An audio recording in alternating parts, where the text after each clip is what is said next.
I'd like to have a chat with all of you because there's been a lot of talk about dynamic consistency boundary, which will feature in Axonic 5. We've seen a lot of information about it already during the conferences and on Allard's LinkedIn page. So what I'd like to do today is first begin a little bit with the basics. What actually is an aggregate? Then go into dynamic consistency boundary. What is a dynamic consistency boundary? Why is Axonic putting so much effort into this? And then maybe we can discuss some more advanced topics. So first off, just to start at the very, very beginning, Allard, what actually is an aggregate and why is it something in Axon Framework in the first place? Yeah, so an aggregate is a concept from domain-driven design, and basically it is an entity or a group of entities typically that is seen as one unit with regard to data changes. In other words, there might be several objects that work together, but considering changes to their state, they always transition from one state to the next one together. Which means from the outside, you cannot observe any intermediate states, right? It's all atomic and it's all just one big unit. And when I started building the framework or doing the experiment back in the days, about was it 15 years ago, I realized that on the command side, data change is exactly what you're doing there. So having an aggregate that is designed to deal with data change, and then having an architecture that says, do data change on one side, it made it a perfect fit. And then with event sourcing, it was also very natural and very easy to go from an aggregate to event sourcing, because all changes happen to that one unit, let's say. So you could easily capture all of the events from that unit, and you wouldn't have to be afraid of any concurrency and whatsoever. So it was really, really great times from the aggregate going into event sourcing. Now that event sourcing is evolving a bit, we see that it's not all just happy and happy go merry. Yeah, but that's what I was curious about. What is actually are there problems? What are the not so happy parts about it, or the challenges that you were facing? So who goes with this one? Should I? Maybe you can take it, Milan. Yeah. Go for it. So in practice, we've seen that this is not so convenient. Actually, I've seen it with my own eyes, and I believe that Steven and Allard has seen the several cases where there are clients that have aggregates consisting of several tens of millions of events, which is not so ideal, right? Because essentially it is a physical world, and there are some prices attached to having such large aggregates. And all of this came because of what Allard just explained. It is unit of consistency, and it basically is related to changes that are related to those events that are basically defining an aggregate, right? And sometimes it is not so easy in practice to find a clear cut between, okay, does this event belong to this aggregate, or does it belong to another aggregate? So it also comes with a design issue. And once in an event sourcing world, once you decide how your aggregate should look like, it is not so easy to change. So that was one of the, I would say, main triggers why we were thinking to relax these boundaries which events go. Yeah. You were facing more and more issues in terms of, well, first of all, performance when the aggregates get much too large, and second of all, not having enough flexibility in your after you designed. So design had to be right from the start. This is also what I've heard Allard so often say, that you should only start building when you're absolutely certain of the boundaries of your content. That has to do with this as well. Yeah, correct. Because there's a third ingredient, which is complexity, that we shouldn't forget. So there's performance. but there's also complexity. If you you can imagine choosing a boundary, we always jokingly call it the system aggregate, right? It's where your entire system is just one big boundary. Yeah, And sorry, we've seen those, right? we've seen those as well, or at least some aggregates that come really close. They're not named that, but you feel like, hey, wait, you've not made any choices. You've just chosen the whole thing. And that sounds very convenient, but it also practically means that you can have one concurrent activity in your system. But it is very simple. The challenge on the other side, if you choose your aggregate boundaries too small, it seems to give you more flexibility and more performance because you can parallelize all that activity. But now you also need to coordinate that activity in the cases where a change in one aggregate leads to a corresponding change in another. And what happens with that is you get a lot of artificial events, right? Events that are not really spoken about in the domain or in the business as we would like to see them, but they become more technical. And then you have to have really good technical understanding of the whole system to be able to understand what's going on. Yeah. And that's I think that's one of the biggest problems with aggregates that we see, that people they pick their nouns, right? They recognize certain terms. For example, a wallet is a very typical term where people feel like, hey, there's, a wallet is consistent, right? You can put money in, you can take money out, but you can't take money out that's not in the first place. So sounds like a good consistency boundary. But if you have a virtual wallet that lasts for 20 years, how many transactions do you have? Do you really want to replay everything? So that's, and yes, you have all these patterns, and there's beautiful discussions around how you can simplify that by using closing the books patterns, right? Something very normal in accounting, right? Fiscal year, you copy the results of last year into the start of this year, and then you go. But it's not natural in all domains. So is that really the solution that we want, or can we take a few steps back? And that's what we started doing 2 years ago. Yeah, that's what I would like to know, because how did the idea for a dynamic consistent boundary originate? Where did the idea come from, and where does the term come from? Well, you have to go to Milan for that one. He was much closer to the fire than I was at the time, at the very start. Yeah, so basically one of our colleagues, or actually now an ex-colleague, Sarah Pellegrini, she was always troubled, I would say more than us, with this concept of being rigid. I mean, essentially, she's a person that is not rigid. She's really fluent in general, but especially to aggregates, it was bothering her a lot, and she was trying to find a way how to remove these boundaries, or how to make them more dynamic, right? So it is essentially her idea, and once I believe that happened in Serbia during Axon gathering, after some rakias, I think, were involved here. She spoke about it. I want to kill an aggregate, and this is how I'm going to do it. And then, I mean, some of us say, okay, maybe that's not the best idea after a few rakias, but tomorrow and a few days after, when we started thinking about it and starting doing some sessions on it, how it can be achieved, it actually came, how to say, an idea that we could explore more. And that's what we've been doing for the past couple of years. Yeah, so help me a little bit understand, how did these sessions go? What were you doing? Was it... I still remember my first response when she said, hey, we've been talking about this for a little while, and Allard, we're going to kill the aggregate. And my first response was, no, you're not. Because the aggregate is very important. It is a very important consistency boundary. It's a transactional boundary. It's also scalability, a feature, right, where you can implement sharding based on an aggregate. An event belongs to one aggregate or another, so that means everything that belongs to that aggregate can go one way and the other one the other way. So you have scalability.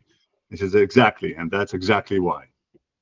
And it didn't quite make sense, but she said, it's all that. One thing should not be all that, right? And I thought, okay, but how? But the fun thing is, every time I've posted about it, I get the exact same responses from people in the community. So I see a lot of mirroring of my behavior out there as well. It's a very so first there's a phase of disbelief, right, where you feel like, hell no, you're not going to do that. But in those sessions, we just started to explore, well, based on let's say a rakia infused lack of resistance, I guess. But the days after, we're like, hey, there was something. Let's just explore, right? And we probably still have screenshots of those first overly complex design challenges or solutions that we came up with. And I say overly complex because I think in the course of those years we've matured the idea a lot and came to a much simpler solution that achieves the same thing, but is much more elegant. And I think that's also why it took so long, right?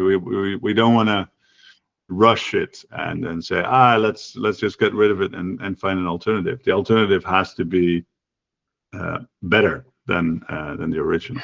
Yeah, because what was the insight that made you say, or made you think, yes, this can happen. This is a good idea. I think just in those design sessions when we started to talk about how what is the exact role of an aggregate in the history of events? What is it? It doesn't have to be an aggregate, or can it be something else, right? Is there really a one-to-one mapping? If you, well, Milan and Sarah have done a presentation where they used a student in a course example, right? When a student enrolls for a course, that event will point to the student using some identifier, and it will point to the course. Isn't that just enough? Do we really need to name one of the two an aggregate, or can we just assume that this one is there when it happens, when the system decides it's there? And can we detect any events that could have conflicted with that decision? And those are questions that we started to answer in those sessions. And it already started in that same retreat in Serbia in was it 2002? I think at the end of 2002. 2002? Yeah. Sorry, 2022. Yeah, 2022. Sorry, 2 years ago. Let's not get my dates wrong. But it's and we slowly started to see that there's hurdles, right? There's issues to solve, and there's going to be questions about performance, but conceptually we're onto something. And instead of getting distracted by technicalities, we first wanted to conceptually get everything right, then so, leave usability at the end. Sorry, Steven, but that's where Steven gets in. Is we can have great concept, but it has to be usable as well. And can we implement something without bothering the end user? Yeah, Steven, so did you immediately see what the implications would be for the Axon framework? Yeah, I think what struck me most was the ability to change the scope of your aggregate. So what we've been calling boundary, I've personally always been calling that the aggregate scope. So what belongs to the aggregate, that you can break that apart. We've just across either virtually or face-to-face, actually still in the office, that people designed their model wrong. And then you're stuck because you publish those events. Those events are stored with that model in mind. And well, from the idea of an event store, you're not able to change those events. So you can't change the scope anymore unless you shut down everything, make a tool, rewrite your events and publish them again. That's doable. We've helped people do that. That's not nice. So no, right? You don't want that. That is the terrible user experience. Let's put it that way. So what struck me most was the capability to break that apart. That would be, awesome, just to put it simple. I was mainly in doubt about the performance characteristics of this, whether this wouldn't be too big of an impact. And this is where I left it to, in that case, still Milan and Sarah and some other colleagues, because, well, you guys wanted to design this and needed to test this, and you did. And I think you've proved that it is most definitely doable, so that's great. Another aspect from the usability that I'm very pleased about with this is that the example of student and course, that you need to coordinate that flow. A lot of people will naturally take a student aggregate and take a course aggregate, the nouns, right? And now they need to delegate the operations between those two. A lot of people, when using Axon, will end up with a saga. And don't get me wrong, but I'm not very happy with that. People just get that wrong sometimes. It becomes very complex to reason about it, to manage it. It's just, that's also not a nice user experience. Or for those simple scenarios where you need to communicate between two aggregate models, where, well, in Framework 4 or before, you would use a saga. If we could get rid of that entirely, again, awesome. I would love that, you know? So for me, the vision of simplifying things for everybody is, well, pushing me in this direction. Yeah. So actually, you envision the dynamic consistency boundary will actually make it easier for new developers to learn the basics of the Axon framework. Absolutely, because they can make mistakes, and everybody needs to be able to make mistakes to learn. Yeah. If they're not able to make the mistake with their command model, and in a year's time figure out, okay, our system is, sorry for my words, shit, we need to do it again, that's just wrong. People will not take that route anymore, whilst there is so much benefit in doing event sourcing. So getting rid of that predicament, yeah, it's going to make things easier. Yeah. You know, I've argued to people so many times that event sourcing is great because it gives you flexibility in a system, right? You can design new projections later on with new information in new different ways. But there always had to be this but. Be careful, though, that flexibility is not on the command side with your aggregate boundaries. Within a boundary, you can do whatever you want. But as soon as you want to move those boundaries, well, pray to whichever God you believe in and pray hard because you'll need them. And that's that's a message that we can get rid of now. So that first of all, we don't have to explain what an aggregate is anymore. I mean, the technical concept of an aggregate is not that complex, but functionally defining what an aggregate is in a particular domain and finding that is really tricky. And being able to simply skip that is a wonderful. And of course, you still have the risk of, but what if I define a query where I select way too many events? Well, that's the same problem that we have in SQL databases, right? If you do a table scan, it will not perform. So maybe you can ask your question a little bit smarter, or change your design a little bit, so you have to ask less. And but at least now you can tinker with it. Yeah. Yes, exactly. Yeah. So one more question for you, Steven. Are there any other things that will change for the for Axon Framework users? What is the biggest change from a user perspective? I think Steven is frozen a little bit. Or he's thinking too hard. Yeah, I thought, is this a very hard question, or it's just we'll wait a little bit for him. Otherwise, I'll ask you a question, Milan. I would say go for Milan. Yeah. Yeah, Milan. I was wondering, what are the biggest challenges you faced trying to make the dynamic consistency boundary a reality?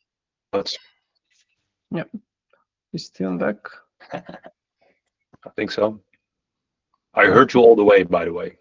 All right, you were frozen for a little bit, so I guess maybe you can answer your question, then I can continue with the challenges, huh? Yeah, Steven, I will re-ask the question. What are the biggest? I think we lost him again. What are the biggest? He can hear us, so he can hear that we'll move to Milan. We'll move to Milan. Yeah, Steven, I'll come back to you later. But let's first go for Milan. I'll re-ask the question so I can cut the part beforehand.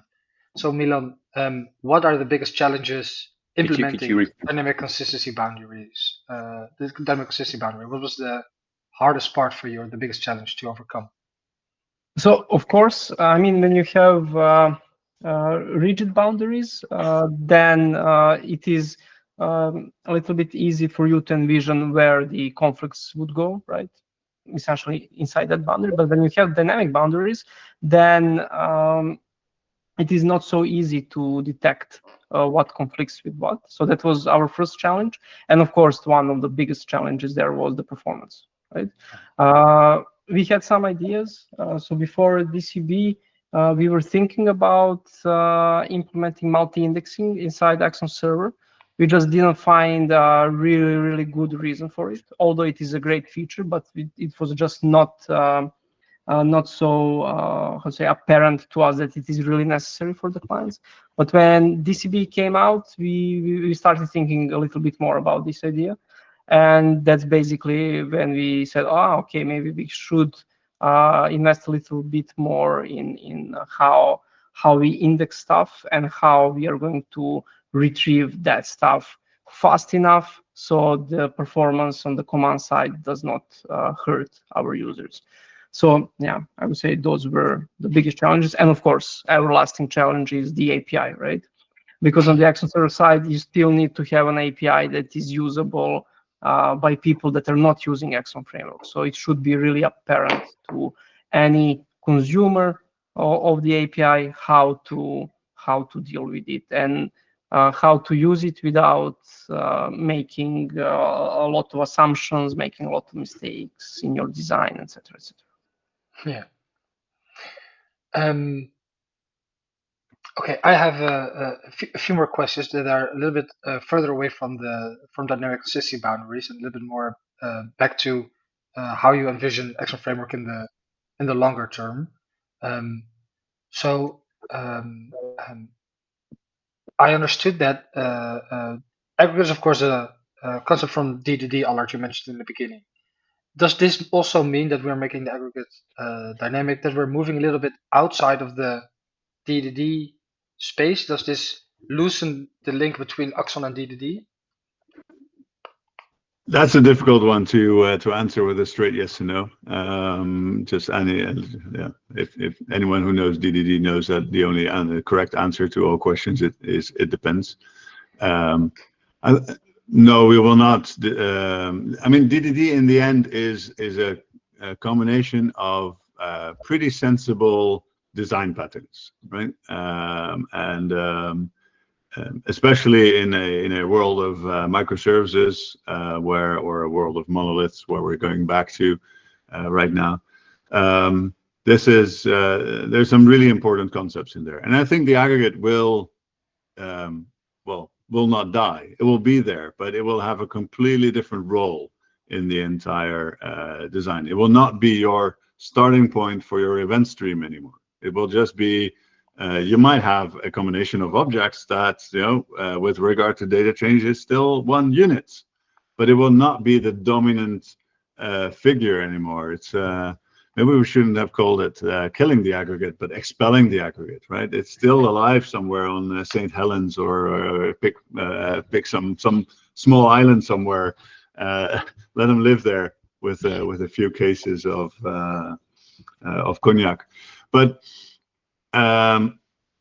And I think so the concepts will remain important, but it will not be a limiting factor anymore in how you can implement those systems. So you don't have to go to DDD school and then to CQS school and get your master's in event sourcing to be able to build such a system anymore. Now it's much more approachable, and as Steven alluded to earlier, it's more friendly to make mistakes.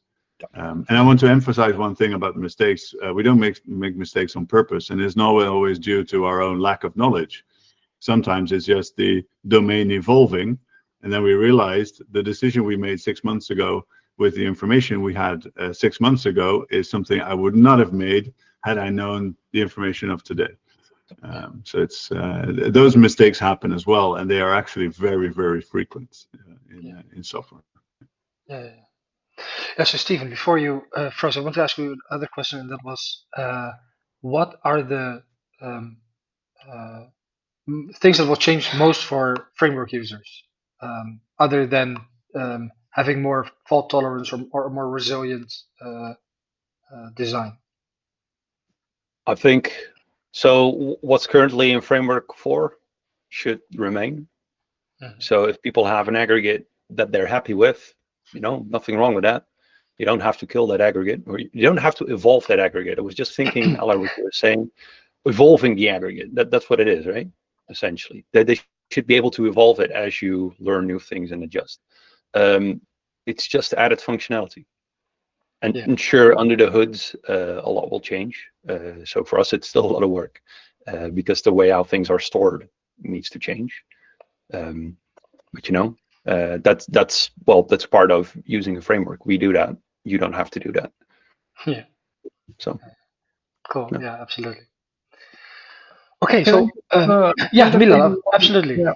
And just one thing to the, so it's when you ask the question whether Axon Framework or Axon Server are moving away from DDD, I wouldn't say that it is actually moving, right? Because one of the things that we didn't mention, but it is somewhat, how to say, implicitly, the message is implicitly sent, is that basically DCB is fully backwards compatible with an aggregate approach, right? So you can still use aggregates if you can define your boundaries clearly, and you can, how to say, you're really sure that they will not change.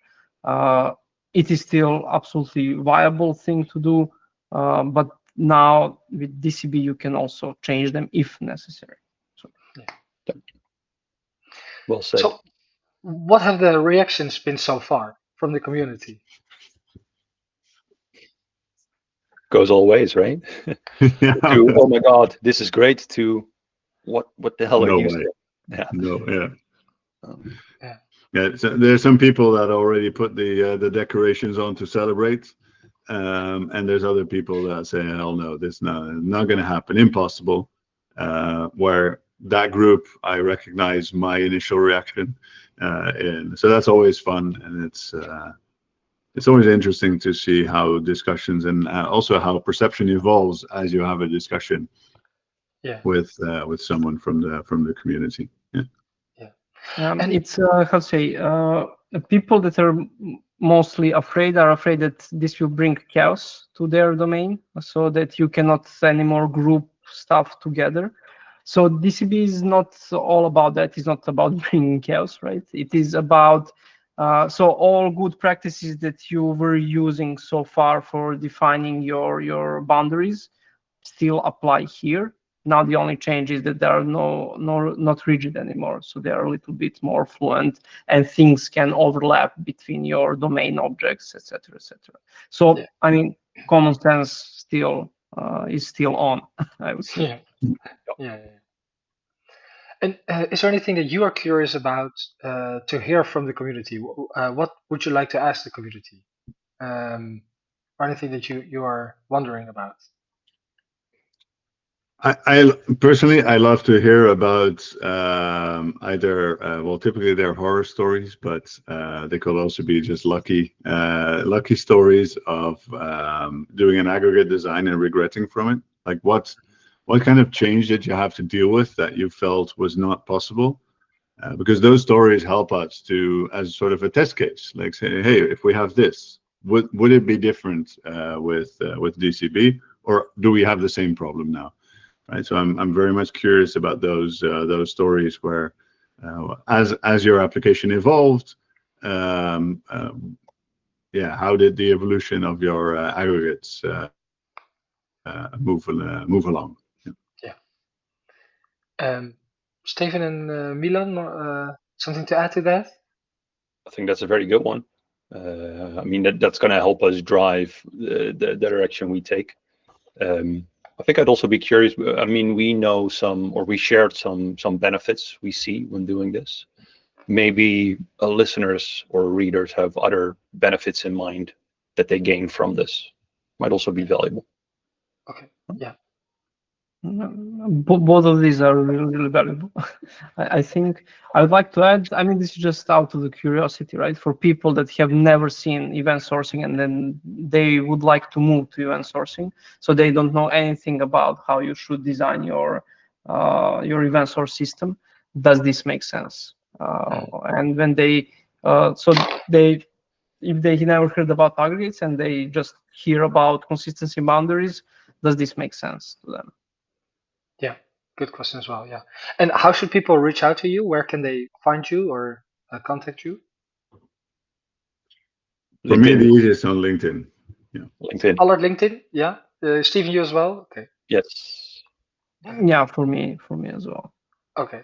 And I will post your LinkedIn links with the video. Yeah.